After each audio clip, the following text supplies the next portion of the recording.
video. How is that different than the other? Hey, Dr. Lamb, Hello.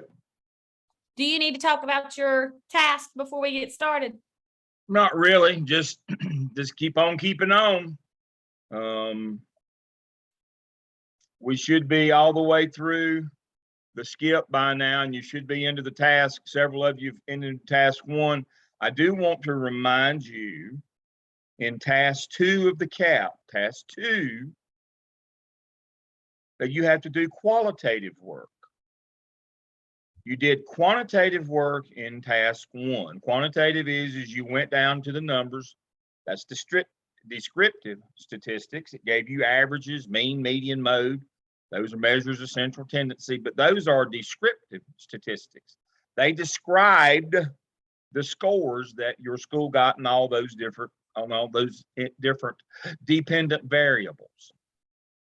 Now, as you know, you went back and resurveyed the lowest ones now and came up with a set of recommendations. Now you're going to go out and do qualitative work. What is qualitative work? Interviews, observations, and documents. That's qualitative work. We chose interview. You're going to go out and interview random members of your staff and say, why were these things low? Here's some ideas that my team has had. What do you think about these? And that will lead you to a final set of recommendations as to what you would do to address those deficient scores on your teacher working conditions survey in the 5 areas of time, facilities, resources, teacher empowerment, and school leadership. Questions about that? That's the one part where everybody just gets to the bridge and falls right off and goes home with wet pants every time. Don't do that. Go home with dry pants. You can do it. You don't have to go home with wet pants every day. You can follow the directions and you can get through that. Now, I know that that's not the funnest thing in the world to do. Full disclosure, I am not a qualitative person. I am a quantitative person. But I have learned the value over, having working with dissertation and doctoral students since 1995. How many years is that? 27 years I've been doing dissertation work regarding the web. And I have found over that period of time that qualitative work really adds to the richness of your data. It can answer that why question that you can't answer with quantitative. Quantitative just tells you what. Qualitative tells you why. And that's how you get to the solution.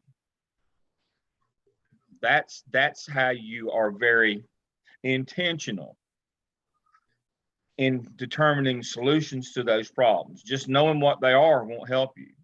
What are we going to do about it? I don't know. Hope it gets better. Hope is not a plan. Qualitative work will help you form a plan. Okay, everybody got task 2 on the OMA? You should be about now. Is that good? All right, my shout out. Oh, I'm sorry. I do have one question. So at my school, like all 5 of the areas are like green and blue except for one. Do I focus just on that one, or do I still need to? I want all 5. I want all 5. Just double checking. Pick the lowest, whatever it is, even if, there's some blue ones. I mean, blue means you can improve. Okay. No, I must see all 5. That's a great question, Daphne. I must see all 5 of these addressed in every task of the skip. When you get to the end and I don't see, and there isn't a specific activity in your action plan to address all 5 of those areas, it will come back. Because that's what the state grader. Now remember, this one is a little different than the others in that the State Board of Education requires you to address those 5. Remembering, y'all, we went over this last semester, I thought, but maybe I need to remind you. No Child Left Behind in 1991 said 2 things about school.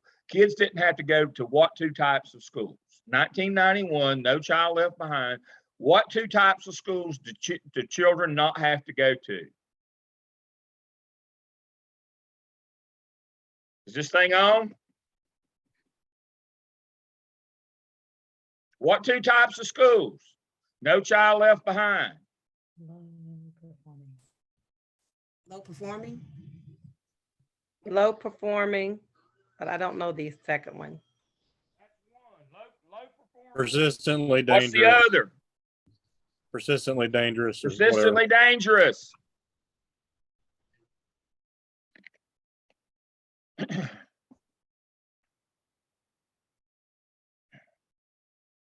As part of No Child Left Behind legislation, no child has to go to a low performing school. We have plans in place for those. No child has to go to persistently dangerous schools. We have 9 acts of violence that we count against the persistently dangerous total. Anybody remember those?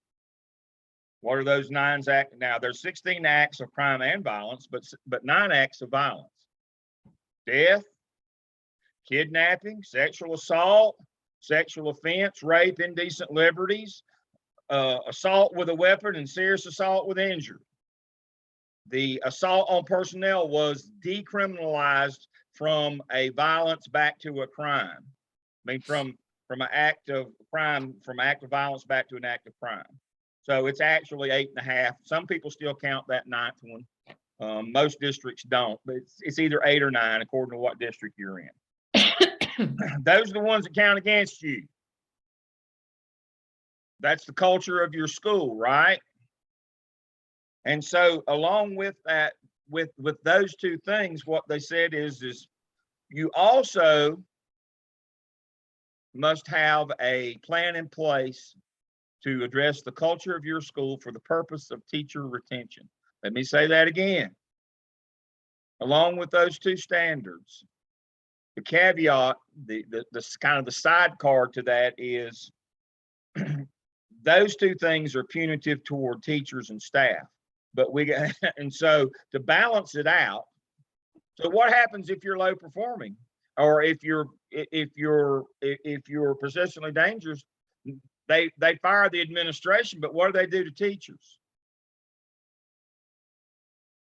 They make you reapply for your job, right?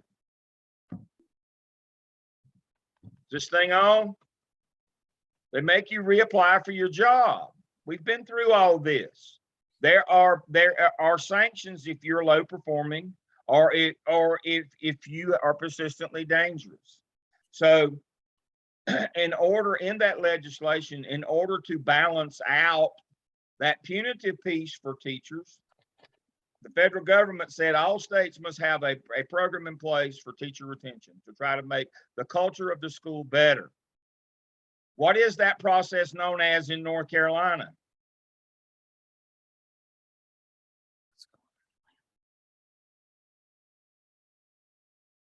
Teacher working conditions survey. Anybody seen that before? Heard of that? Are y'all just stunned into silence by my brilliance tonight? What is the problem tonight? I know we covered all this stuff. I was pitching, y'all weren't catching, I guess. Okay. So the teacher working conditions survey is North Carolina's response to that intervention that they had to put in place to try to retain teachers, because they're punishing teachers on one end. They said, oh, we'll do something nice for them on the other end. And that is the teacher working conditions survey. We'll make that a priority. So how often does the TWC come out, folks? Every 2 other year, years. right? And is that an actual part, do you think, of the principal's evaluation? In Gaston County, yes. Yes. It's about 40% statewide of your evaluation is going to be based on the teacher working conditions survey. And for whatever reason, the State Board of Education got involved and said, while we want all 12 of the areas of TWC to get up, to rise up, we want administrators to have some point in their program. We want them to focus on 5 specific areas: time, facilities, resources, teacher leadership, and school leadership. We want those 5 focused on. We want to know that prospective administrators know how to work on those 5 areas. Now, they could have chosen any 5. They could have chosen all 12. I have I've heard their rationale for why they picked, and it makes as much sense as anything. I mean, they could have just went eeny, meeny, miny, mo. would have been made as much sense as what they said. But those are the 5. So it's not optional. I must see you address all 5. Time, facilities, resources, teacher leadership, school leadership. I must see you address all 5 in all 4 tasks of the CAP. All the way through. I don't care if everything is 99, you're still going to address one item from all 5 of those. Period. Go back and read the CAP. It tells you that. It says, State Board of Education says you will do these 5. It is not optional. So I better see each of those addressed. That's what we're doing. We're addressing those 5. Now, if you want to add another 1 or 2, be my guest. Knock yourself out. For those of you who are in places with a lot of discipline, you might want to work on managing student conduct. Because if you'll remember, I told you last semester, what happens if your school exceeds the district average or the state average in number of incidents or number of out-of-school suspensions, either of those? What do you have to add to your school improvement plan? What addendum do you have to add? Behavioral intervention plan. There you go. Mhm. Sure do. That's what we're talking about. And where does that come from? It comes from managing student conduct. It would be good practice if you think you're going to be sent to a place like that, wouldn't it? How many of you think you're going to get to go to the best school in the district as a new AP? I can't even get that out without laughing. What assignment are you going to get? It's not going to be uptown, folks. You better gird your loins. You better be prepared. I'm just telling you right now. You know, I'll use myself as the bad example. I had the assistant principal and principal out in the woods for 15 years before I got to go to the big time in Charlotte, live in the big house, wear the suit, be on TV. 15 years of grinding it out in the woods in places where when the cook was out, I had to cook and wear a hairnet. When bus driver was out, I had to drive the bus. That's right, folks. I had a hair on my head then, contrary to popular opinion. There's always a paying your dues part in this business. It is endemic to our business. And so even if you're in Gaston County, they're not going to make you the API over at the elite school where all you have to do is teach your observations and wear nice clothes and not do any heavy lifting. You know, you're probably going to be at a place you're going to have to do some discipline. You're going to be at a place where that's going to be an issue. You're going to have to do facilities and buses and all those kinds of things. How many of you enjoyed what you had to do this summer? I'm betting those weren't the best jobs you ever had. But hopefully you loved it because you knew it made a difference. But there is a dues paying part to this. So if you would like to add a 6th one, you know, managing student conduct, I think that'd be great. It would give you a leg up in that area. Just like, you know, Dr. Payne's working so hard with you to get this NESIS training in so that you can get certified as soon as you get your job. Again, she's trying to give you a leg up. Now, full disclosure, you know, there are other people in Gaston County that are in Gardner Webb's program. And some of them are whiz bang. They're a level above you in terms of they already have a master's degree. Many of them are in the doctoral program, or they've already completed the certificate program with us, which is the postmaster's program. They're a little ahead of you. Some of them are already out of the classroom. You're going to have to compete with them for jobs, folks. That's the way the world works. Nobody's just going to open the door and let you walk in. You're going to have to compete. You're going to have to be good when you get there. Nobody's going to keep you if you're not any good. You know, that's the way of the world. It's a competitive environment. That doesn't mean that you knife your cohort members in the back, but it's going to be tough. You got to get out there and work. And so I love the notion of the qualitative again. I like it. It puts you out on the street. You remember all the coming and going to and froing we did last semester? Because you know I believe in that. I believe you need to get out and talk to people. You know, you had to talk to HR. You had to talk to your principal about the budget. You had to talk to AP. You had to talk to your intervention chair. You had to talk to EC. You had to go to all those meetings. Had to do all that stuff. It's getting you out there. Name and face recognition, folks. Same thing with the CAP. This qualitative work gets you out there, gets you name and face recognition in your building. People start looking at you differently. Questions about the CAP before my shout out of the week? My shout out this week goes to Miss Laura Benson. I talked with a person at her school this week, and they said she was just aces, that she is doing a great job, and that she is the, not to be ugly to her principal, but she is the brains of the outfit. And I was so pleased to hear that, and heartwarmed to hear that. I've heard some, I'm doing a little data collection on y'all, so it's going well so far. I'm getting really good feedback, but that one stood out above all the others.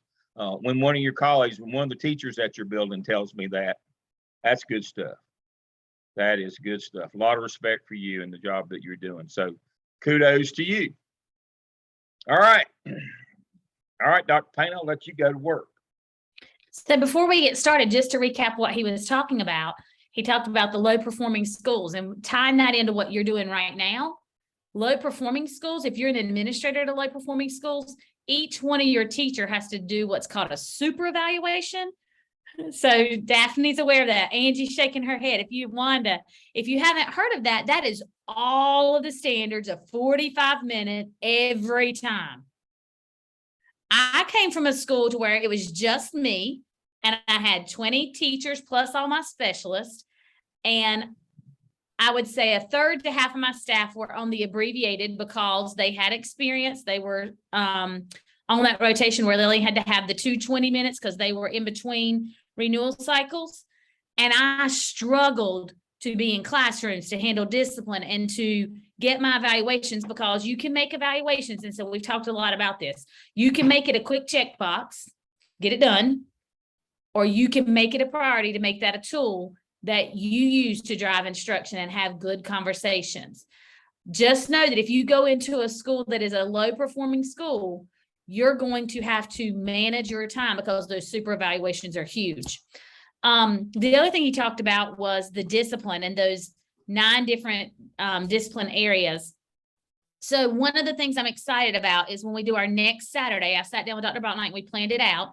We're going to do interviewing stuff. You're going to work on your group project. We're going to do high school, but we're also going to do a section on discipline because we have created a new discipline matrix, and it'll tell you, like we've got in there, those reportable offenses, which are those 9 he's talking about.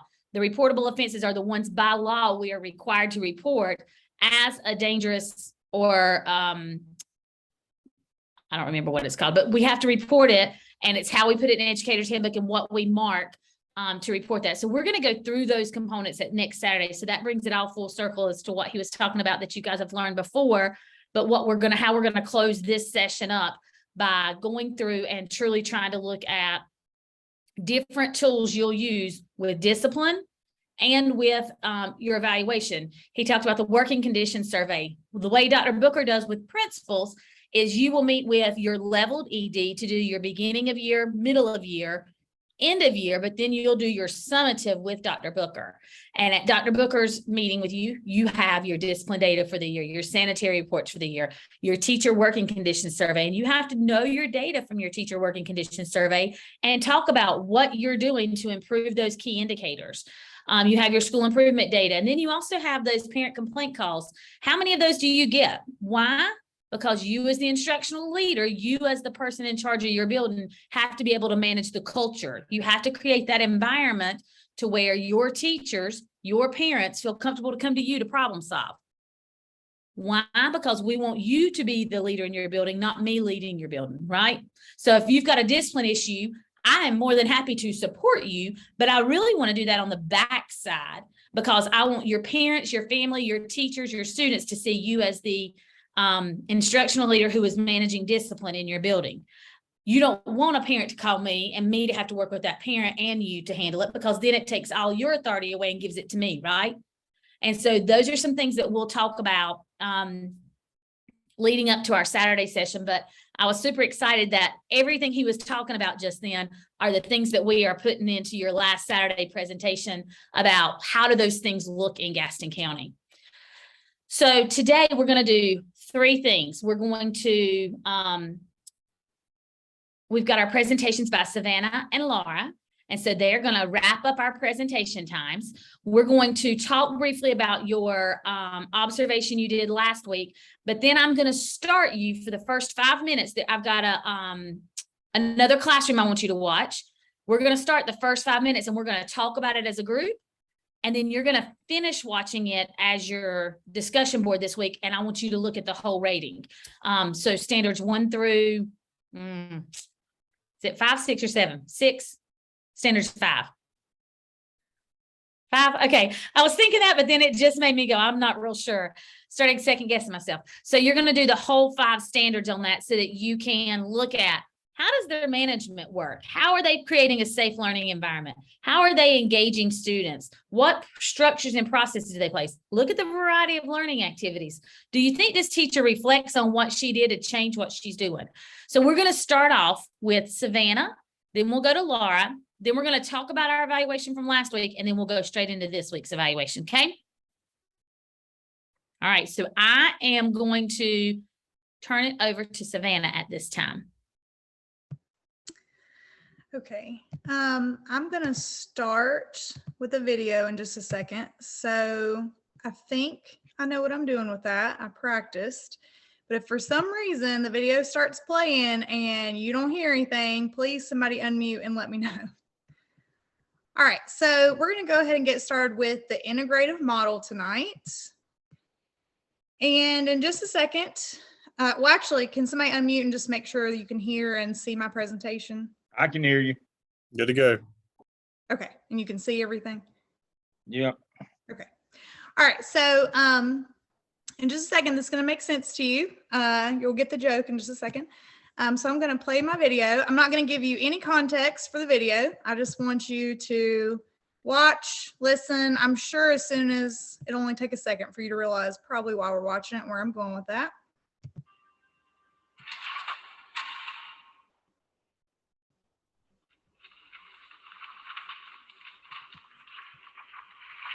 What is that? You tell me. Carcass by Soutine, 1925. It's not on the syllabus. No, it's not. Is it any good?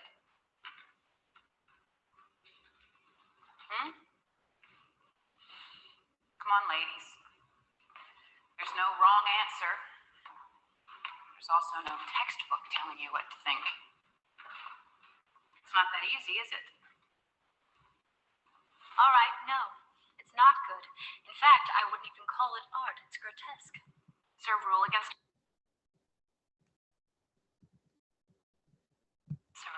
girls? Aren't there standards? Of course there are. Otherwise, a tacky velvet painting could be equated to a Rembrandt. Hey, my Uncle Freddie has 2 tacky velvet paintings. He loves those clowns. There are standards, technique, composition, color, even subject. So if you're suggesting that rotted side of meat is art, much less good art, then what are we going to learn? Just that. You have outlined our new syllabus, Betty. Thank you. What is art? What makes it good or bad, and who decides? Next slide, please. 25 years ago, someone thought this was brilliant. I can see that. Who? My mother. I painted it for her birthday. Next slide. This is my mom. Is it art? It's a snapshot. If I told you Ansel Adams had taken it, would that make a difference? Art isn't art until someone says it is. It's art. The right people. Who are they?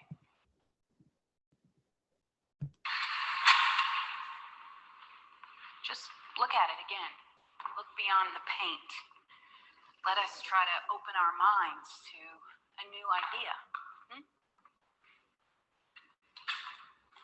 All right, back to chapter 3. Has anyone read it?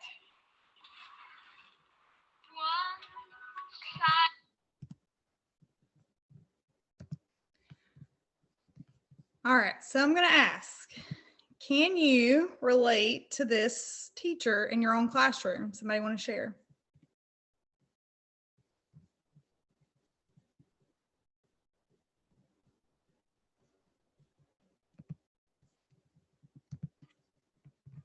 What it makes me think about is that there's perspective to everything.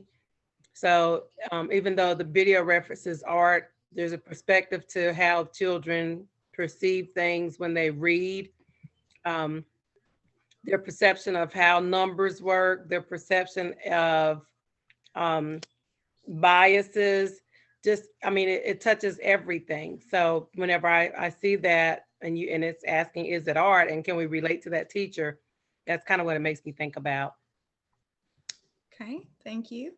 Does anyone feel like when they're trying the models, like the ones we've been learning, does anybody feel like your students react that way? They have no idea.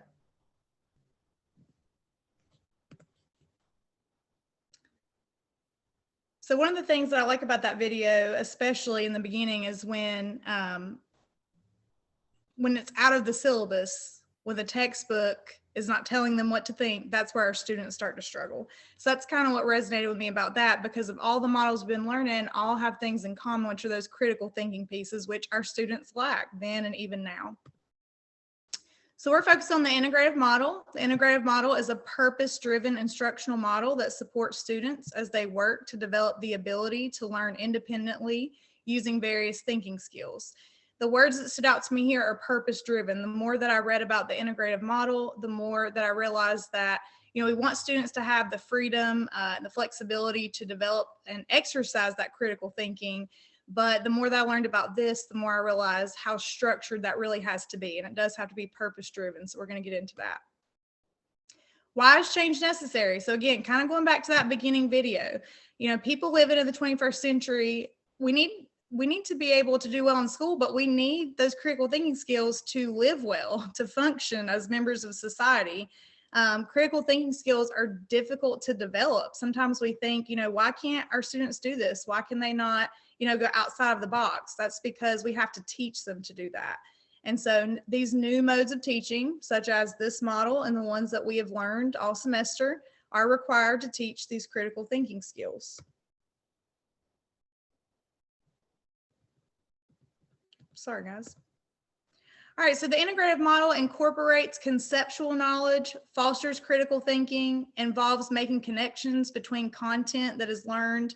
Again, lots of words we've heard over the past couple presentations, that critical thinking, conceptual knowledge.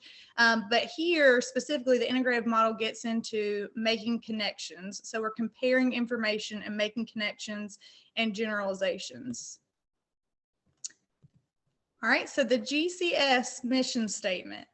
Through outstanding employees and community partners, Gaston County Schools provides innovative educational opportunities for all students in a safe and nurturing learning environment. Not only does the mission set the tone for the why for us as educators, but it leads to a small glimpse I'm going to give you of how the integrative model works. So if I were to ask you if our work in our district and our schools reflects this mission of Gaston County Schools, somebody can unmute and tell me, what resources do you think we could use to research? If we wanted to compare our schools, if we wanted to see, is the work we are doing, like in the training right now, really reflective of that mission statement? What are some ways we could research that if we were the students? Anybody have any ideas?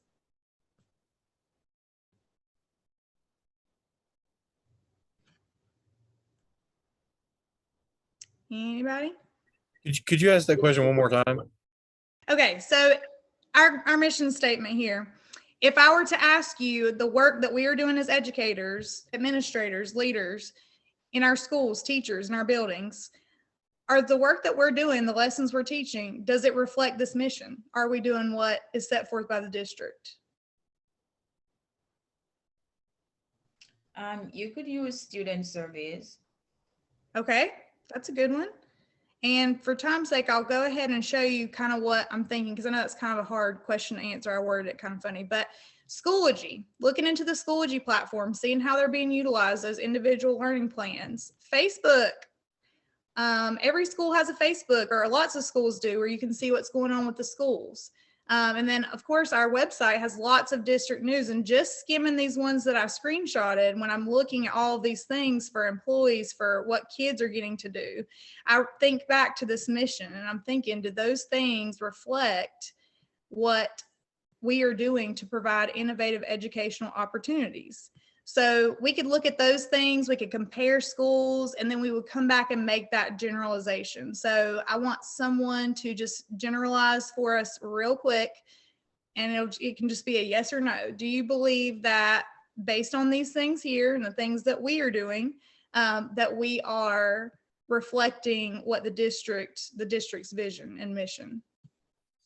I think so. I think that, I just learned a little bit more about the, like another one could be like the walkthrough instruments that our principals are using to see like what's happening in the classrooms.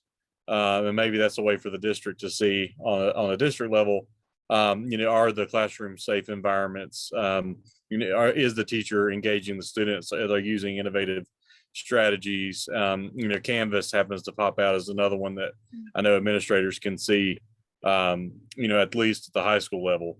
But I think the overall answer to that is yes, but there's room for growth, right? Yes, thank you.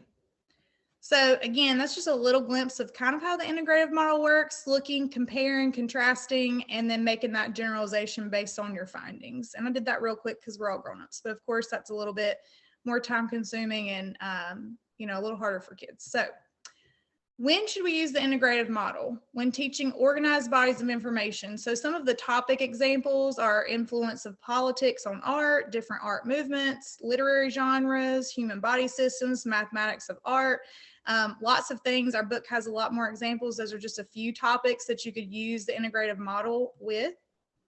And now we're going to go into the steps of the integrative model, and you'll notice down in the green at the bottom, that's going to be your Bloom's correlation for each phase. And I want to note that as I'm reading through these steps are what the students are doing, not the teachers, the students. So for step 1, it's describing, comparing, and searching for patterns. Step 2 is explaining similarities and differences, because again, this is all about comparing, because we have to do that compare and that research to be able to make those generalizations and come to the conclusions. Step 3 is to hypothesize outcomes for different conditions. And step 4 is to generalize, to form those broad relationships at the end. So we're going to get into each of those phases, and I'm going to walk you through that with Stanley's scenario. So if you've been able to read the chapter, it's on page 360, and these are his learning objectives. He wanted students to understand that drug abuse can cause negative, irreversible, and far-reaching effects.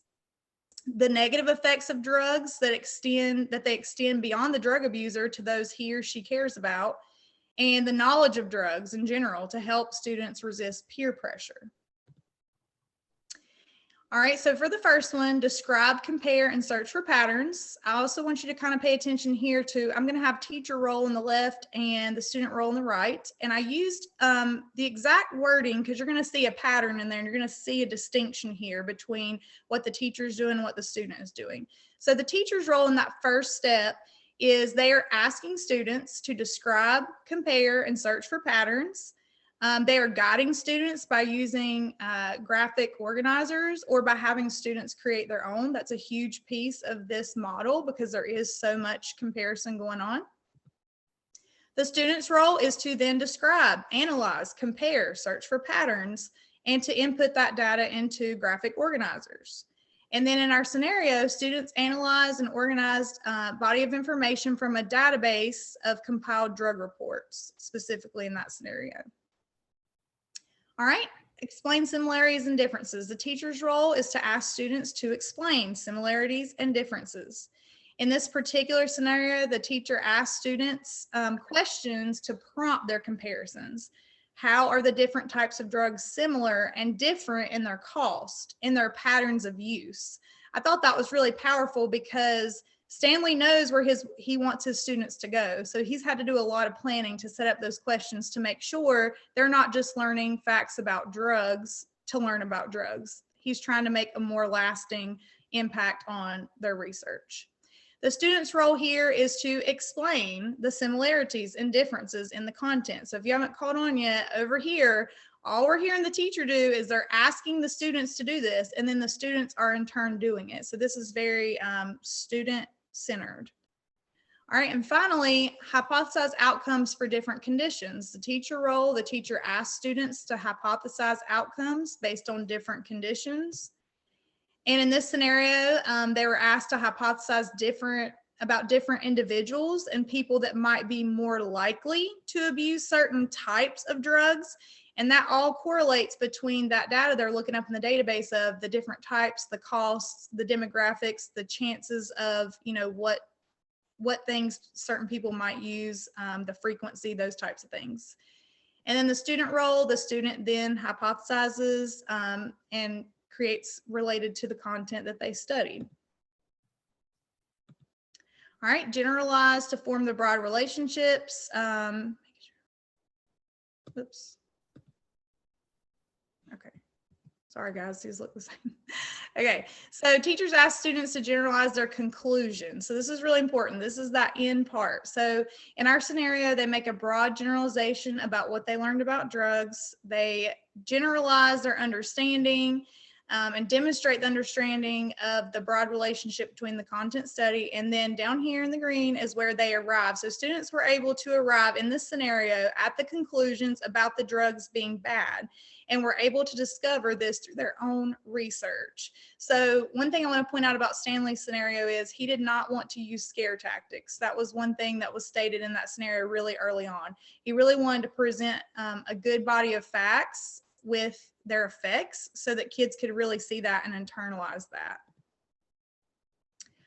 All right, and what does this model look like in the classroom? So the implementation is those phases that we just went through, depending on how you incorporate them. And it can be used in all subjects, but you want to make sure that your topic is actually lining up to something that the integrative model could support, which is the ones on the slides from earlier. All right, when you are planning for the integrative model, really important to keep what you want students to know at the forefront of your mind. I keep going back to Stanley because I thought he did a really good job of knowing exactly what he wanted students to know and guiding them. Planning your questioning and structure through that. Because again, even though this is something that is student-centered, it still has to be structured to keep them on the correct path. It mentions in the book that Stanley felt like if he just presented facts about drugs in his health class, that might actually push students towards being curious to try those things. So he was very cognizant of that when he was planning his questioning. So that's a huge part of planning for this type of instructional model. Understand that while students are making generalizations of their own, they still need to be guided. Again, that's that structure. It's not that you're telling them what to think, but you are guiding them towards that. And you are creating graphic organizers ahead of time, or you are creating the guidelines for students to create their own, because that's also suggested that students could create their own. But again, that would need structure. For differentiation, you differentiate in this model just like any other, but the chapter breaks it down into content. You can always change up your content depending on the level of your kids or how they best learn, the process in which you incorporate it, and then of course that end product, because every kid is going to have a different way that they best show their learning. All right, and then I just wanted to, teachers always wonder, well, what does it look like? How could I incorporate this in my classroom? So I included some pictures here of something that I did when I taught upper grades. I use this model a lot when teaching about Black History Month and segregation. And you can see here, my kids were, they were comparing the Greensboro sit-ins with the life and death of Martin Luther King. And so we had lots of different types of sources, multimedia, things for them to look at, compare. I wish I had a picture of the graphic organizers on here, but I don't. Some hands-on kind of demonstration things that they did that was pretty cool. And then the end product is kind of like what you're looking at in this model. So they were able to make things based on all the things they had compared and learned and came up with their own generalization of a lot of theirs said no more segregation. And they got to that point from figuring out what that was by comparing situations and the effects of those situations. So that's just a way that, I've used that model in the past, and teachers that I've worked with as well, just for visual. All right, any questions? I hope that wasn't too fast. I was trying not to take too long, but I know I feel like that went really fast. Savannah, I did have a question. Yes. I kept thinking back to how there were some similarities to the inquiry model. Mm. In yours, did you notice that as well, or is that just me making those connections? And Yeah, and yeah. honestly, one of the things that I struggle with, I was trying to keep straight, was that these models we're learning about are different, but there's so much that's so similar, to where every time I would think of an example, I would think, am I merging too close into a different one? And so I just try to keep my mind for this one. One thing I'll have you remember about this one is that comparison piece. The graphic organizers are such a big part of this, and analyzing the different sources and then being able to put all that together and come to a conclusion of what you think. So that's kind of how I separated this one in my mind, because it is, to me, similar, especially after being like the last one and hearing all of them. It's just like, yeah, it's very similar. Good question. Thank you. Any other questions? Y'all are a quiet group tonight. Savannah, you did a really good job. Go ahead, Dr. Lamb. When we say, I keep circling back to this. I guess I do that because I don't know a lot, so I just have to cling to what little I know. When we say instruction or assessment drives instruction, that doesn't mean that we give kids a test. That's not what we're talking about. We're talking about assessment drives instruction. We're talking about that interaction that's happening while you're presenting, or where you're doing guided practice, or whether it's direct, whatever you're doing as a teacher, or whatever you're having kids to do, you've got to assess whether they're getting it or not. Now, the model that Savannah just went over, in my opinion, that feedback that you get from those students, because you're not telling them what to think, you're giving them information and asking them to put it together. This is, in my opinion, the most important time to be assessing what they're learning, because you're not saying 2 + 2 is 4. You're not just throwing facts out for them to write down and regurgitate later. You're trying to actively get them to think and assimilate, synthesize, evaluate, and come to some conclusions. And if you don't assess them along the way, it won't happen. And here's the downside, and Dr. Payne she can probably rebut this, but here's the downside of that, and why many teachers don't do it. If you're just throwing stuff out there, at least you got a chance that they might memorize something. But if you're just throwing stuff out there and they're not putting it together, boy, you're going to get killed at test time. I'll just tell you right now. This is one of those higher risk strategies where you better know that they're putting this stuff together, because you're not giving them facts that they can regurgitate on a test. They're having to assimilate. And you better make sure that kids are getting it. If you're pitching, you better make sure they're catching it. They're putting it together, whatever they're coming up with, that they are thinking and that they are assimilating, they are synthesizing. That's the big piece of this one to me. Dr. Payne, you're much more expert than I am. Your thoughts on that? I would agree 100%. We call it making meaning of learning. They've got to take what you're teaching, whatever the format, whichever model you're using. And I, Savannah, agree 110%. Sometimes you're going to pull a little bit from this one and a little bit from this one and pull them together to be the best for what that kid needs. But they've got to make meaning of that learning so they can own it and master that content. If you're just giving, and even just the regurgitation, it's only going to be short-lived. So if you can give it to them in a way that they truly master it and make meaning of it, they understand it, they synthesize that, then they're going to be able to utilize it for a longer period of time. I put in here productive struggle. I think it's so important. We've talked about in the evaluations you have done in class, where we've talked about what teachers are doing and how we would rate them. The number one thing we have said is teachers do what? Give wait Follow- time, Do what? that they give wait time and let the kids work process it. That's what they need to do. But what are we seeing that they do a lot of times? They talk Talking the a whole lot. time. They talk too much. We gotta put it out there and then be quiet and let them think, let them put the facts together. And when Dr. Lamb is saying we've got to use that time for assessments, that's when you, like in your workshop model, if you're doing workshop model in elementary or in your high school, you give them something and they're doing the we do part where they work on it as groups. You're walking around and you're listening to, you remember the high school teacher in the history lesson?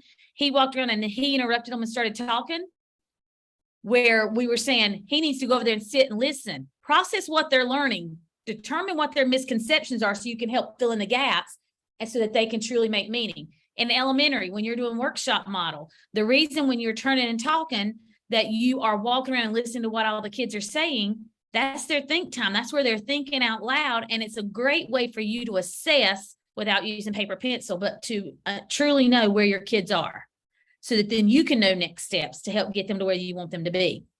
So Dr. Lamb, you and I agree 110%. It's so important that we are assessing and that our assessment data, which is not always a test, drives our instructional decisions. Always. Do you Good job. remember, one last point, do you remember the young man that was teaching in one of the videos? Do you remember what he did when kids struggled with the answer for just a second? What did he do? He fed them. He gave it to them, right? You remember that first grade teacher, the big muscular guy that was like, hello, the whole time. You remember when people started struggling, what did he do? He And told that's them the what- answer. They didn't think. So my assessment of that is he strung together a series of classroom management tricks, and because he was afraid that if he waited and let them struggle, that he would lose control of them. And so he would, just as soon as the kids started to be just at least a bit squirmy or restless, he'd give them the answer right quick. So That's why my group that had to hear this, my rant in the breakout session, I thought it was terrible. It's exactly the opposite of what we want to happen. Exactly the opposite. It's the bad example. We want kids to have to dig and struggle. There is dignity in the struggle. There's value in it. But I'll go ahead. But for whatever reason, whether like him, his was easy to see. He was afraid he'd lose them. And so he did not want them to struggle at least a little bit. But others are, well, I've got to cover this, but 90% of what you'll see is I have this amount of content to cover. I don't have time to wait on them. And that's why the majority of teachers do not assess properly. So let me ask you a question on that same concept. You could use this with your staff, but when we talk about that productive struggle and allowing and promoting that critical thinking, think about your staff. Think about you as a teacher. We don't like for our principals to give us productive struggles, and principals don't like to give productive struggle. When teachers start stressing, they want to pull back, right? Would y'all agree with that?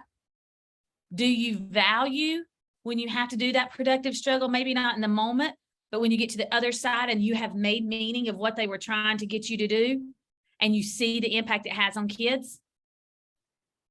So I'm going to encourage you, just like we're saying teachers need to do in their classrooms, you as an instructional leader, you got to do some productive struggle with your staff too, because we got to stretch our staff, not to stretch them thin, but to grow them, stretch them up.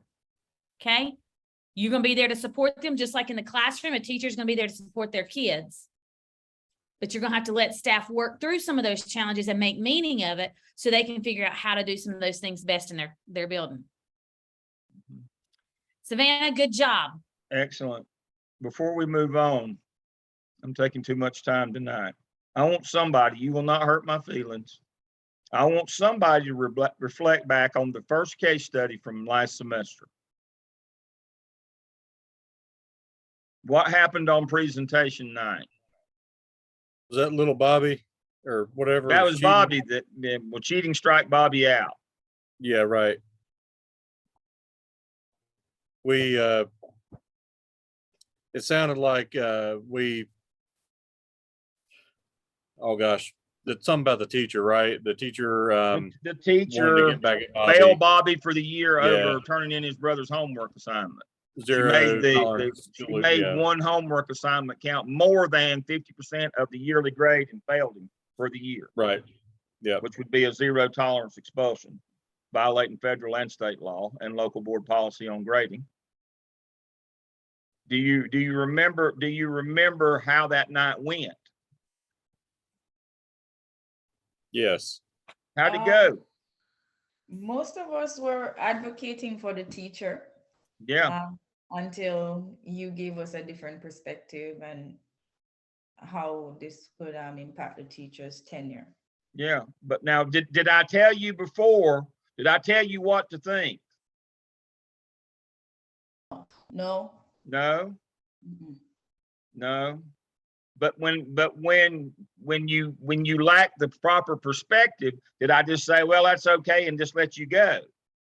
Now, wouldn't it have been a lot easier on all of us if I'd have told you up front, now this is what you're supposed to think?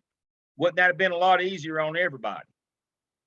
And some of you wouldn't have got your feelings hurt probably.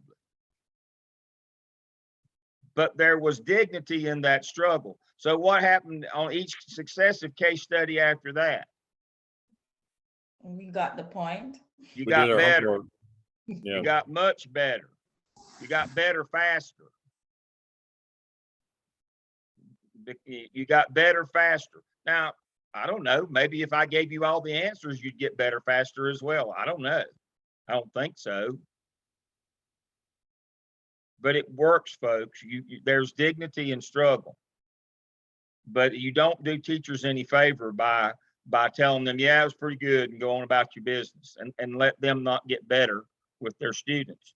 You got to give critical feedback. Now, you don't have to be like me, yell and scream and throw stuff. But you have to have critical conversations with teachers. And the biggie is there's dignity in struggle. If you just feed them all the time, they'll get lazy. They won't be thinkers. And so it works at any level, folks. That's the notion here. It works at any level. All right, I'm done. All right, Laura, you ready? I'm ready. So while I'm pulling up my screen, it's doing something. Just take a moment, everybody, just stretch, get comfortable, because you're gonna need some energy, because it's gonna be a lot of interaction in the beginning, especially getting your brain together. So go ahead and get all that stretching out. I already did mine because I had to chase my dogs to get them in the bedroom so I could have a quiet night with you all. So let me know when you can see my screen so we can get it started. Because I can't see my screen. It says loading. There it is. All right, there it is. So tonight I am going to take you through the Socratic seminar model. And honestly, I chose this one because it's one of my favorites. When I taught elementary school, I was introduced to this by the AIG teacher. And so she would come into my class, she would push in for my AIG class when I was in CMS, and she taught me this model. So she taught me the framework of it, but we didn't get to really get in depth. So going through this chapter and looking at it really helped me to understand it a little bit more. So let's take a journey together. We have some learning objectives here. We're going to talk about the Socratic seminar model, of course. What is it? What's the history of it? We're going to look at its application, when it should be applied and why, the steps of it, the roles of the teachers and the students, planning, what you should actually include in the planning of this model, the technology, and differentiation, how we can use it to help support diverse learners. So are y'all ready? Have you stretched? Is your mind right? I just don't want to hear from my dear buddy Wood tonight. I got to have all of you in there, okay? We ready? All right. So we're going to do a mock lesson tonight. We're going to look at something that most of us as teachers and even as students, we did our entire educational career. So we're going to explore some of the democratic ideals of liberty and justice while considering the challenges of providing rights for all. And we're going to do that by looking at the Pledge of Allegiance, something that we say all the time, but we're really going to go more in depth today.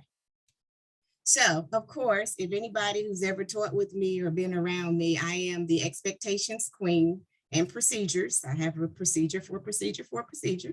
So during our mock lesson, I want you to remember this is a dialogue. It's not a debate. We're not fighting each other. We're a cohort. We're a family. We're going through this together. We don't want to get to the last presentation and I cause mayhem. That's not what we're going to do today. So we're going to have a dialogue with each other. We're not going to debate. We're going to speak one at a time. We're going to be courteous and we're going to respect different thoughts and ideas because they're going to come up and that's okay. So because I have my little naughty or nice pad right here, this is going to be what I use to write down who's speaking and what they're saying. Everybody has one talk token. Now, can you use more? Of course, but that is to ensure that everyone speaks at least once during this round of questions. So this is your talk token. When you are speaking, you don't have to raise your hand. All you need to do is wait till the other person finishes speaking and you may speak. Anyone not understand the expectations before we move forward? All right, here we go. So let's look at this. It's the Pledge of Allegiance, something that we say probably every day and have heard most of our life. I pledge allegiance to the flag of the United States of America and to the republic for which it stands, one nation, under God, indivisible, with liberty and justice for all.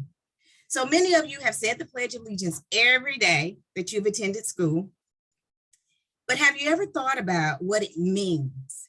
Have you ever wondered if you never had to say it again? So we're going to discuss some things like that today. Are we ready? Is everybody ready? I see Wood. Okay. All right. Yeah. So the Pledge of Allegiance, let me give you a little background knowledge. It was actually written in 1892 by Francis Bellamy. It's been revised 4 times. The latest revision was in 1954 when the phrase under God was added. And in 1943, the US Supreme Court ruled it's unconstitutional to require students to say it. So I want you to think in terms of what we know about history in these dates, maybe the mindset at that time, and how that may relate to the Pledge of Allegiance. So our first question, where you can use your talk token, what rights does the Pledge of Allegiance specifically name? What rights does it specifically name? You may unmute and speak. Liberty and justice for all. Thank you, Samantha. Liberty and justice for all. Did anyone else want to add anything? That's a pretty easy question, right? So as we continue to go on, the questions will get more challenging. So let's move on to the next one. What does the Pledge of Allegiance mean? What does it actually mean?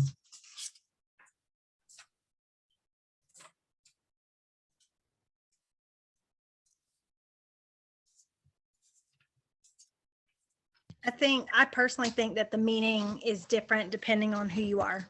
Like, I think honestly that right now the pledge means something different to different people. I know people that don't stand for the pledge because there is not justice for all. So I just think it's open for interpretation. That's my opinion. I had to agree with that statement. I think that maybe the purpose is intended to be a unification statement. But I think that, like Angie just said, that potentially, nation could be divided or is divided, and the extent to which liberty and justice is experienced by different people is at different levels and at times out of reach. Angie, thank you, Wood. Did anyone else want to add to that? So that's 3 people who have used their talk token. I am keeping count. Okay. So the third question, what are some real world examples of liberty as defined in the Pledge of Allegiance?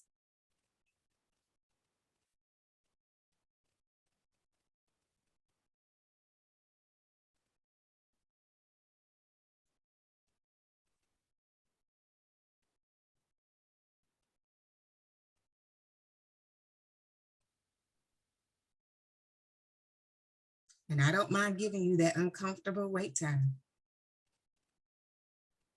Laura, I can we- would say the freedom to practice your religion of choice.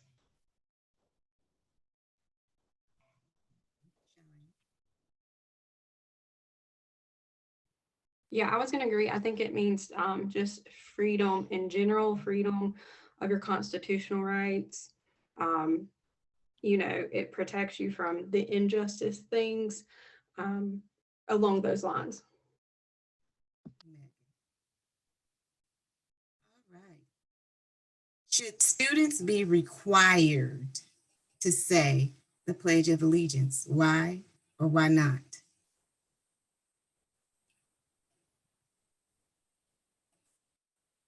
I'm going to say no. Why? Because we've been looking at diversity in our classroom, and the US classroom is not what it used to be. And you may have kids in there who are from different backgrounds that would find it offensive to pledge to the United States, even though they're within the country. I agree with Shailene and I understand their point of view. And also I feel like you can't force anybody to stand to say the pledge anyway, right? It's unconstitutional to make them do that.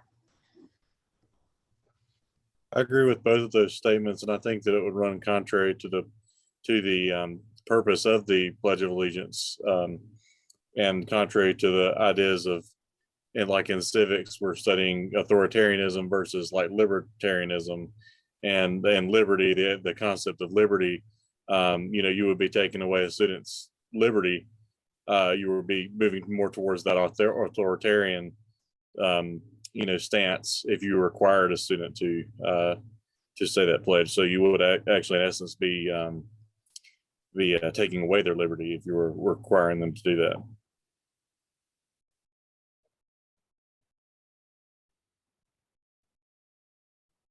Do you say the Pledge of Allegiance? Why or why not? I do say it, but at the end where it says with liberty and justice for all, I just say with liberty and justice. I don't say for all.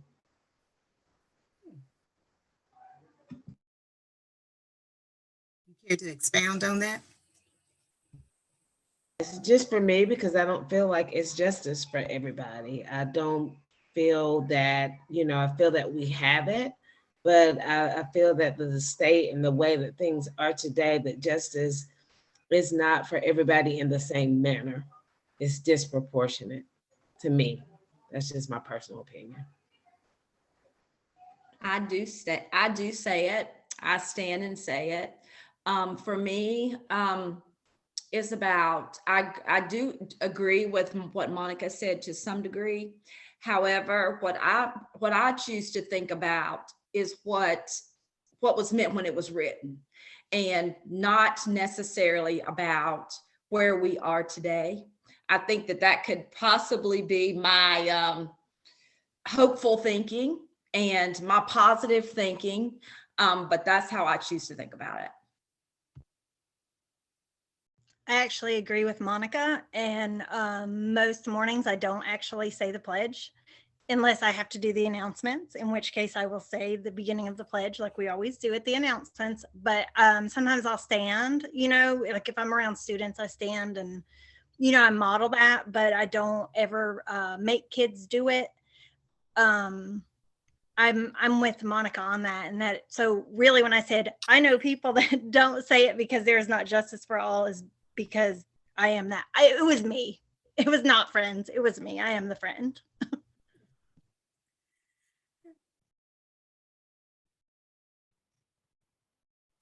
And how might you teach the Pledge of Allegiance and what it means to someone new to the United States?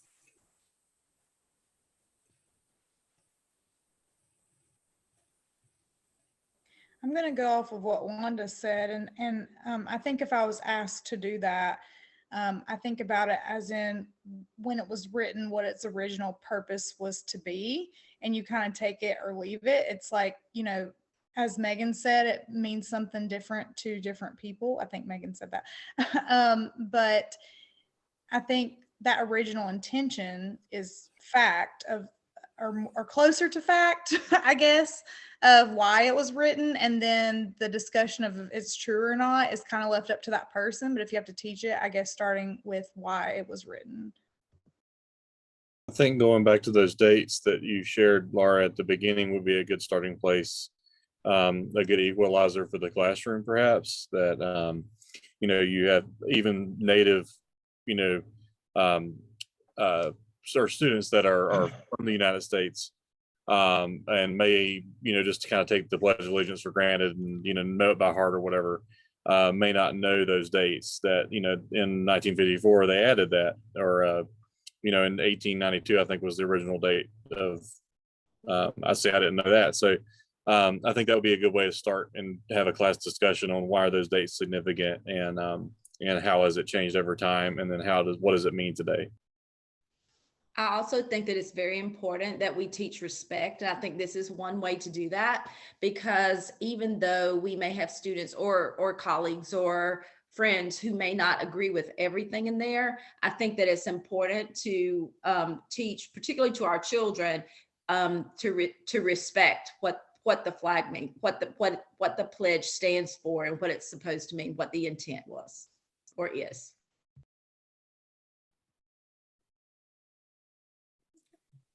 So I want to thank you all for participating. And before we go, let's just reflect on some of those and summarize some of the things that we got from our dialogue just a moment ago.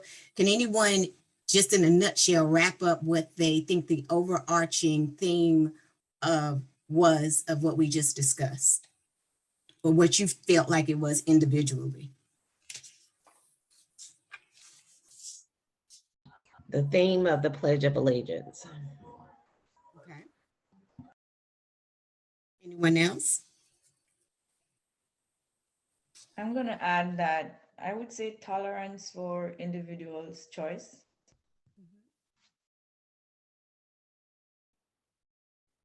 I like the individual's choice because it meant something different to each of us. We've all responded to it differently. It wasn't necessarily everyone felt like this was something that we all had to do, and it was based on our individual belief system.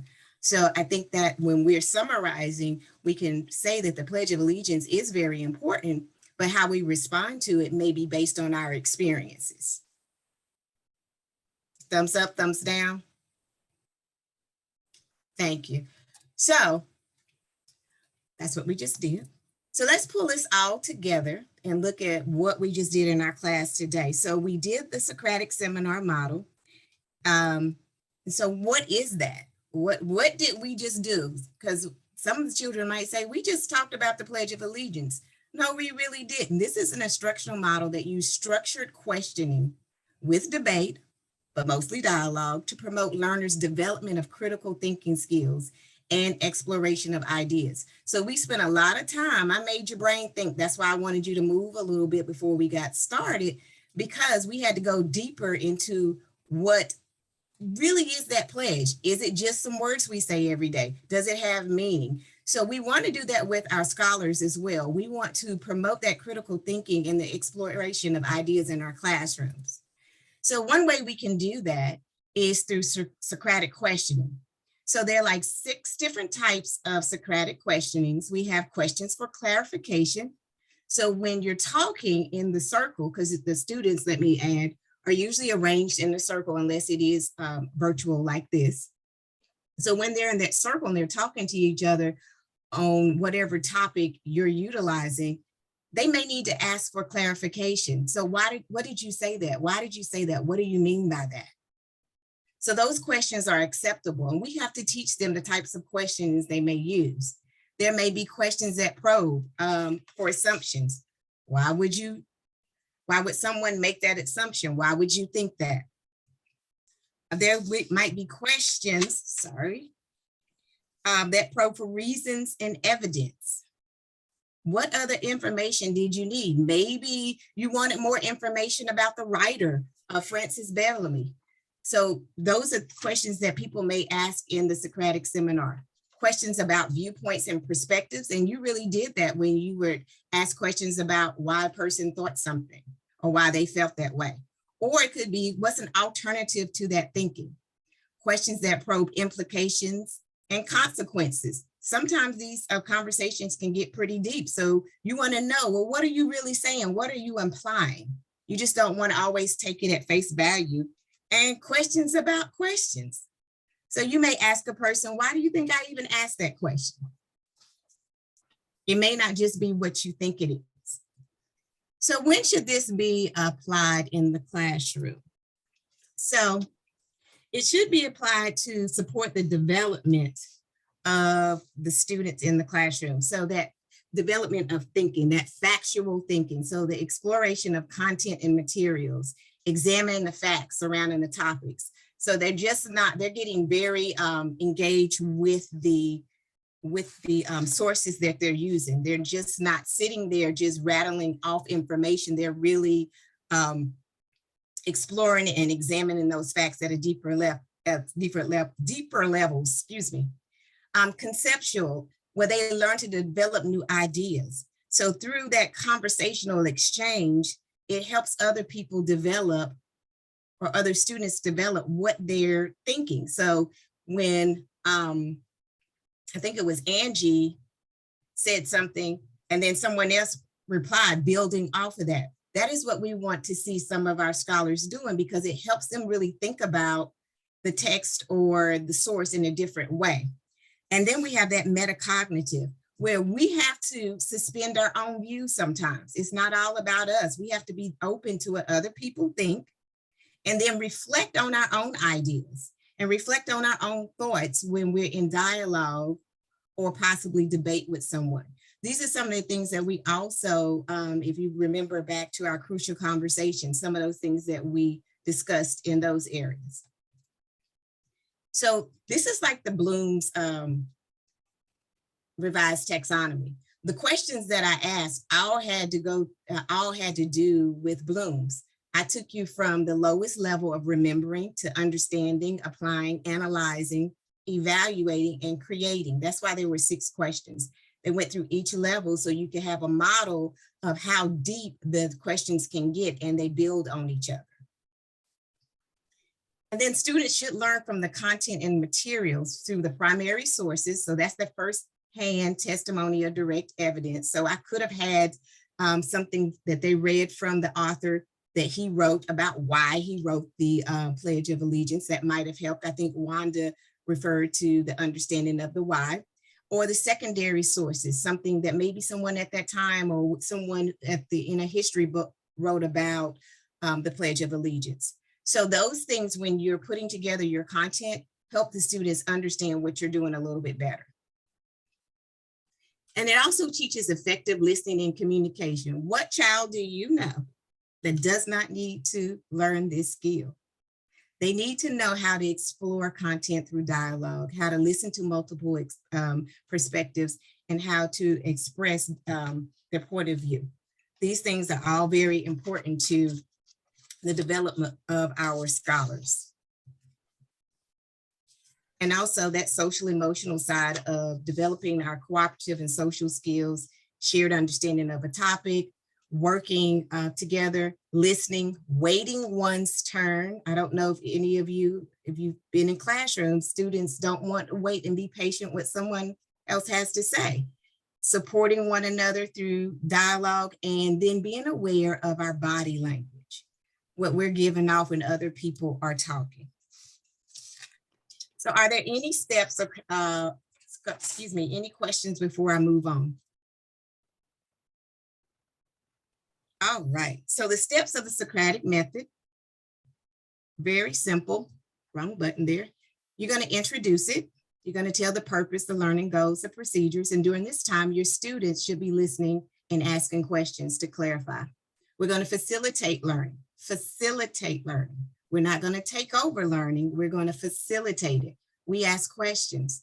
We direct and encourage idea exploration. We promote participation. So if we were in the classroom and there was a student who wasn't necessarily participating, you might whisper something in their ear to give them some dialogue so that they could have something to offer.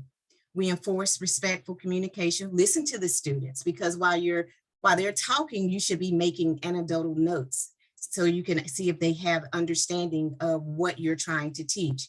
And then those notes also help you prepare to review and to summarize. During this time, students should be responding to questions. They should be acknowledging others and making contributions. So this is allowing them to react to what people are saying and build upon that. Finally, you review and you summarize. You review those major points. You facilitate a summary of the main ideas and the discoveries. And then you may provide points that were overlooked in case there was something that the kids may have missed. So during that last part of it, you may be able to go back and reinforce that. The students at that time should be responding to the teacher's questions, and they should be participating in that reviewing and that summarizing. And then you would evaluate the performance, and that is done through discussion, or you may have an artifact for them to do. So planning is very, very easy. Of course, you have to select the source materials. You want to get primary and secondary sources. Don't just get text. Make sure you have some video and audio, because students nowadays just don't like to read all the time. We can incorporate different types of technology in there to help them gain a better understanding. You're going to develop the questions as well.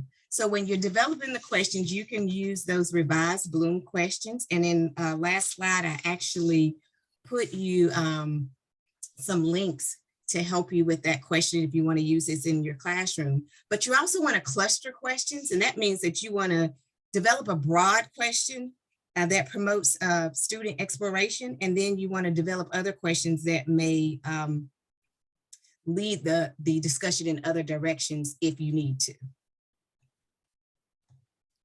Technology, while you're planning, you're going to use search engines and your online databases. There's a ton of information out there on Socratic Seminar, probably too much to even think about.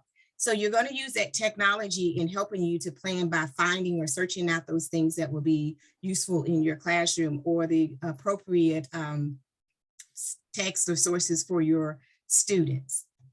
Also, the organization of it. It's an easy way, technology allows you an easy way to organize all of the information so your students will have it in one location so they can access it easier. And then at the end of all of this, after the discussion, you may want them to create something, a visual representation, or while you're going through it, you may use word creation clouds to give them a visual to help them develop deeper thinking. Finally, differentiation in Socratic Seminar model. It's very simple. Just like Samantha said earlier, it has the content, the process, and the product. So the content, you can have varying reading levels, alternative textual formats, the media, different formats. It doesn't have to always just be text. The process, provide students with different ways to analyze the sources, and then allow them to do partnering strategies. So before you get into the big circle, what we used to do in my 4th grade class is we would allow them to get in smaller circles and talk about it, then go to the big circle, and everybody would feel confident in discussing it. And then finally, the product, allow them a variety of different ways to turn in their final product. It doesn't always have to be just one way. Allow them to have a choice in the way they want to present the final product, similar to what Savannah showed us in her PowerPoint. So finally, here's some just 3 resources that I thought were very, very useful. The first one especially walks you through how to do it step by step, from questioning to setting up the lesson plan. So if you want to use this in your classroom, that would be the easiest way to do so. Also, I gave you a lot of Bloom question starters so that you don't have to reinvent the wheel, and then other ways that you can use technology in the Socratic seminar. So thank you for your time. And what questions and feedback do you have? I have a question, Laura. Can this be used in all content areas, or is it geared more towards, like, you know, topics of discussion like social studies or ELA? I'm glad you asked that. I actually skipped that, and I thought about that when I was actually talking. It can be used in all content areas. If you look in your book, it takes you through examples of how it is used in art. I'll give you the page number, how it may be used in a math, language arts. If you look on page 384 in your book, that figure 14.1 gives you examples of how it can be used in a variety of areas. I used it in my social studies and as well as my ELA classes, because that's all I ever taught. You don't want me to teach you math, but it can be used across curriculum. Thank you. And I just want to say, I appreciate how when you did this, it was so very unbiased. Like, your questions didn't make you feel like you needed to lean away. And I think as teachers, we have to be careful of that. So I think you did a great job of keeping it super unbiased and neutral. I agree with that. Great job. Are all opinions of the same value? Absolutely.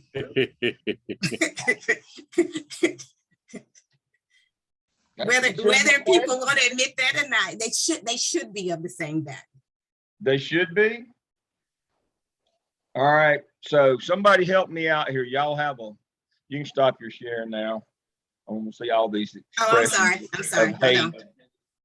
Hold on. Where in the curricula do we teach time zones?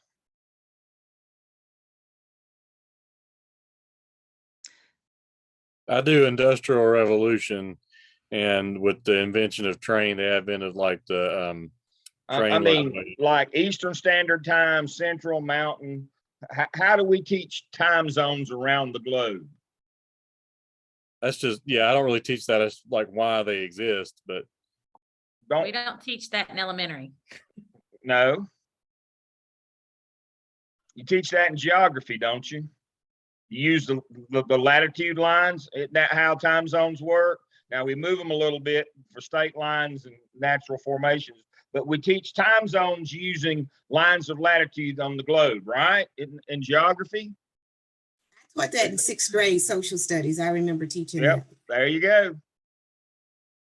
What if you have a kid that says none of that's right because the world is flat? Is that opinion the same value as other opinions? I would say, thank you for your opinion. And then I would continue on. Like, I would say, you're entitled to your opinion. You're entitled We're to here to your talk opinion. about facts. And then I will continue on. I mean, I teach my content. That's not my content. In big history, this is actually a question that's posed, and like you have to do a whole claim testing thing on it. And like, so if you're going to claim that, man, where's your evidence? All right. So what you have to do if you're going to do Socratic methods, very simple. You have to establish the ground rules before you start at any grade level, that there are 3 types of truth. There's objective truth through data and science. There's political truth, which is something that's oft repeated many times by a political party. And then there's personal truth from your own experience. That if you're going to make a statement, that you have to be able to back it up, and it has to be objective truth. Now, they're grown people in positions of authority who are now advocating that the world is flat. And there are a lot of young people on social media who believe that because of the status of the person who's saying it. because they can play basketball. You know, that Kyrie Irving went to 1 year of college at Duke and didn't go to class, but you know, but that gives him, because he can play basketball, that gives him some audience, and he has a lot of followers on Twitter. And now there's a significant segment of young people under 25 who believe the world is flat. That's what we're talking about. And so when you're doing the Socratic method, all opinions aren't the same value. Because some aren't based in fact. And that's one of the things that we get into now with kids. They parrot what they hear at home, and we get into all of these political discussions based on personal truth and political truth. We have to stick to objective truth. That has to be the major ground rule for the Socratic method. Now, I even have to invoke that clause when I teach methodology to doctoral students, because they think things are anecdotal. And so so the first example is heat, ice cream, and crime. Did you know that when ice cream consumption goes up, crime rate goes up a commensurate amount? And when ice cream consumption comes down, crime comes down at a commensurate rate. So my question to you, is there a correlation between ice cream and crime? That would be no. They are both correlated to a third variable, which is heat. The notion here is in your experience, heat and crime and ice cream go up and down at the same. So you are convinced that if we could stop selling ice cream, we could stop crime. I mean, we should make people like that wear a sign and a helmet, but that's beside the point. The notion here is we have to deal in objective truth. The Socratic method only works at any level if we have that ground rule. We can't just say, from my experience, this is the way the world works. No, that's not the way things, that's not the laws of natural science. And so, yes, you can use it in any area, but the caveat is as Wood said, you got to be able to back up your opinion or the point that you're trying to argue with verified sources. And again, you get into what are verified sources. I even have to do this with doctoral students. And I simply open up Yahoo to the news feed, and I go down the line, and I can tell you without seeing the bottom line underneath, and they quiz me, what news source that story came from. And how ridiculous that is. Or if it says ad, that's the same as saying this is all a lie. We have to use verified sources, and you have to teach kids that. That's part of that thinking, that they can't just they have to learn how to think and how to evaluate things on their own. And once you can get them doing that, the Socratic method will work at any level, and it's great. But if they all just come in, with whatever crazy notion that they're parroting from somebody that they heard that day, it turns into a free-for-all. And it does at the elementary, the middle, the high school, the undergraduate, graduate, even at the doctoral level. That's what you get into. I believe this because this is what my political party says and the news media that I listen to say. It has to be based in objective truth. So if you don't understand that, there's plenty of sources out there that can explain to you. My favorite is Neil deGrasse Tyson. He does a short video on the difference in the three as an astrophysicist, as a science person that kids could even relate to, could understand. But if you put that qualifier in, it's a wonderful thing. If you don't, it can turn into a nightmare. Thank you for that, Dr. Lamb. I think I misunderstood what you were saying. I was taking it as, does everyone have the right to speak and give their opinion? Okay. They do. That's what I took it as. So I appreciate your clarification of that. I think you modeled the structure and the need for parameters for that dialogue to happen. I think you did a great job with that. And I think you did a great job of, I think somebody said that earlier, but a great job of not showing your facial expression, not showing whether you were leaning this way or this way with it, but staying very neutral in all aspects, because then it causes students to think. I think going back to what Wood was saying, in your classroom, you're going to have them cite evidence to validate their thinking. It's not just going to be an opinion unless you're working on your English language arts skills of debating. And at that point, you're going to have some opinion, but then you're going to have the factual stuff to back it up.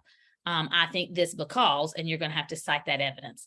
So I think one of the things that you did there, the Jill and me was sitting over here going, I just want to do the counter argument, agree or disagree with my personal, just to see how everybody responds to that, because we're all being so politically correct and being so respectful of one another. I wanted to do a counter argument just because I think that allows for great discussion, and it causes us to build. One of the first things I thought about was that when you said, what is this all about? How diversity and respect are integral parts of our daily lives, and how you can use this method to teach that right away. I don't know. I thought it was really good. I thought you did a really good job of bringing it, and you stayed so level. And I think that is so key to that. So good job. Anybody else got questions? Okay, so we're going to, for just a moment, we're already at 8:30. We're only going to start. We're already going to do about 4 minutes of this.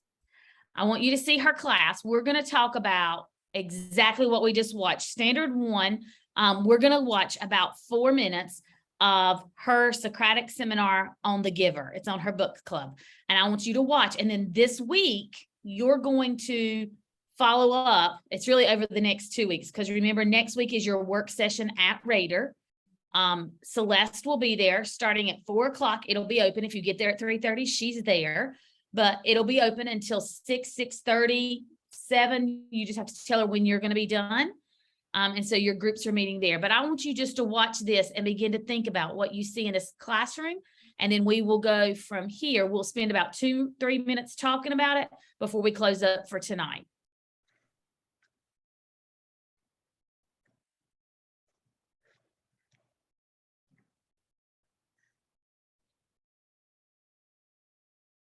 Good morning, class. Good morning. Today we're going to be participating in our Socratic seminar on the novel Our Utopian Society, The Giver. But without further ado, let's have Big Rocks.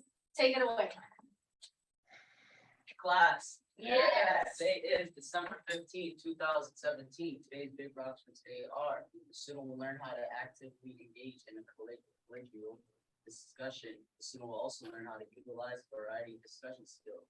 So we'll also learn how to answer deep questions and build on and refute others' ideas.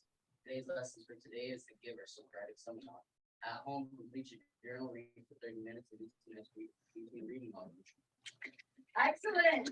Let's take a look at that first Big Rock doll. Okay, who can write this word down for me? We had some trouble with this word earlier. Why? Collegial. And what does that word look like? It looks like college. So what kind of discussion are we going to be participating in? Sure. Okay, a mature Socratic seminar. That is one that we might see when we go to college. Excellent. Okay, if you would please, the person who is closest to the captain's crate, grab some index cards, pass it down to your people. We are going to write a SMART goal for today based upon our objectives. Please put your name at the top.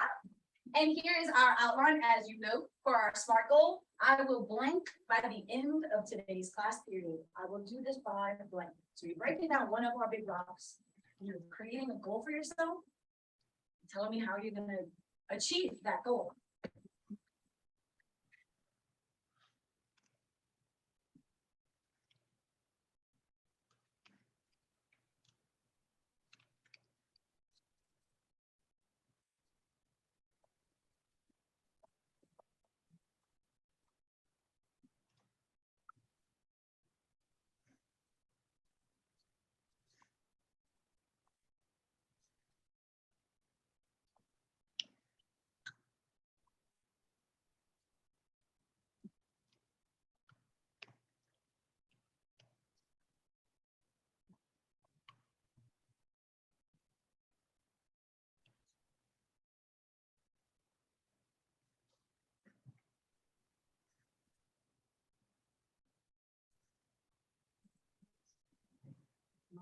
couple more seconds to put the finishing touches on your SMART goal.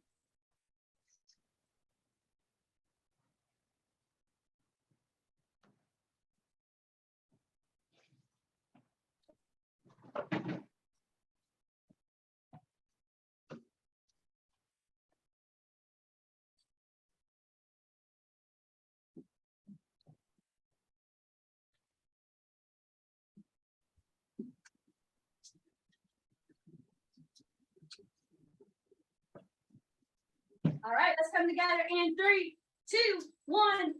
Excellent. Oh, that was off. Let's try it again. 3, 2, 1. 3, 2, 1. 3, 2, 1. Okay, excellent. Now, what I need you to do is I need you to find a partner on the other side of the room who will be your accountability partner for today's SMART goal. So you will share, you'll read your SMART goal to them, and they'll read theirs to you. All righty, go.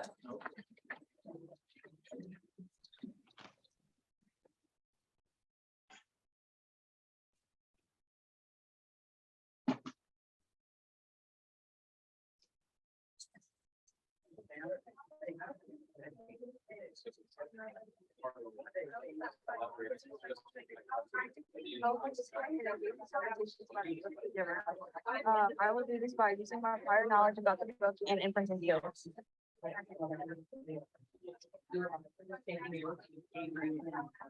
Conversation. I had put written, I will successfully participate in a Socratic seminar by the end of today's class period, and I will do this by paying attention and contributing to the seminar. So yeah, that's pretty much. Okay, please tell your partner, thank you for sharing your SMART goal. And I'd like you to high five them and jellyfish fist bump back to your seat.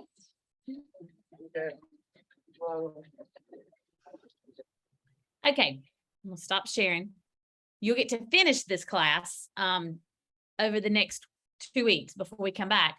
But tell me, she used a lot of those same things that first grade guy did early on, didn't she? The jellyfish thing, the high five, the thank you, the class. Tell me what was different about this lesson than that lesson. A lot of it seemed more procedural and very planned and intentional than just filler time. The lesson objectives were, there was a procedure for reading off the lesson objectives, and the student did that initially, right? And so I think there was a lot of more student empowerment. Yeah, it in was there. student Students were centered. doing a lot more. I felt like it was more student centered. It was more about the kids than about him being like he was showy. He was Right. doing it for a show. She was doing it for a reason. I think she was making them think. Like she had them write down their SMART goal. So they had to think about what they were going to learn and how they were going to learn it. So I think she really made them start critically thinking before they even started it. Student ownership. What would you think? How was that evident before the lesson ever began?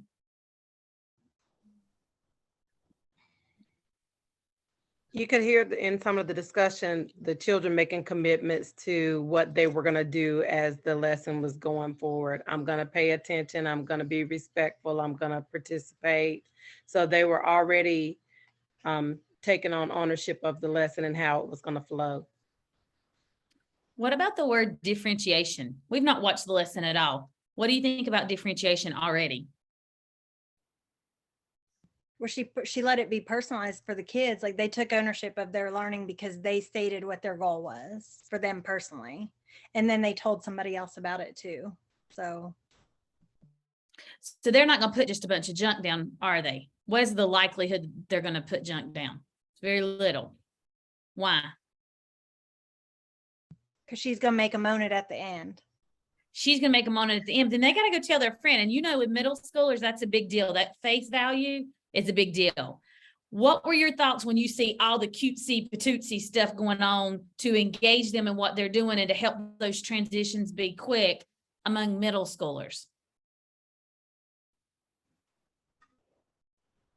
They thrive on socializing, so that's a big piece for them.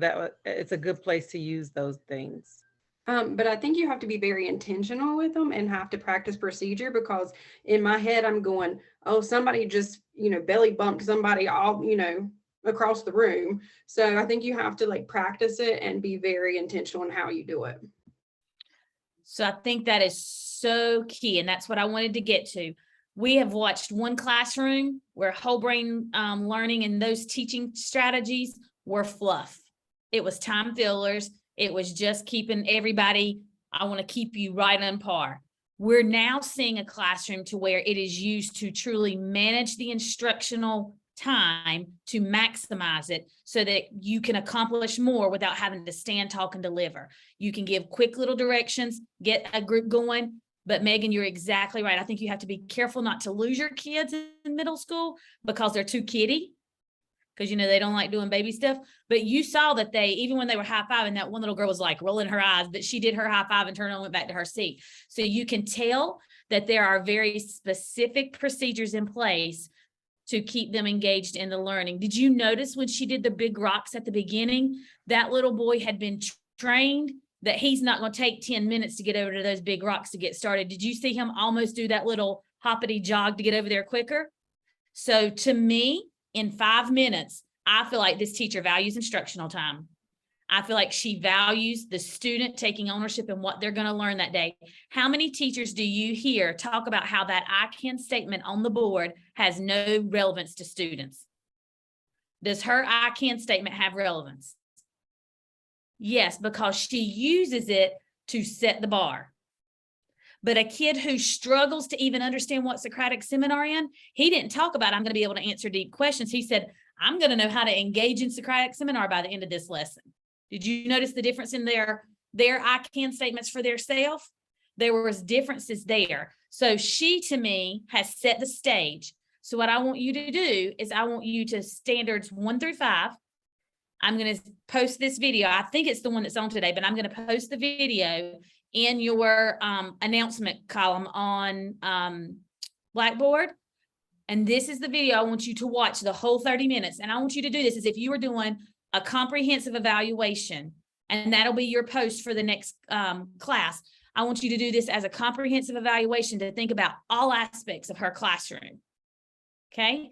If you were sitting in there, this is that teacher, you would sit in her classroom for 45 minutes. So I want you to rate her.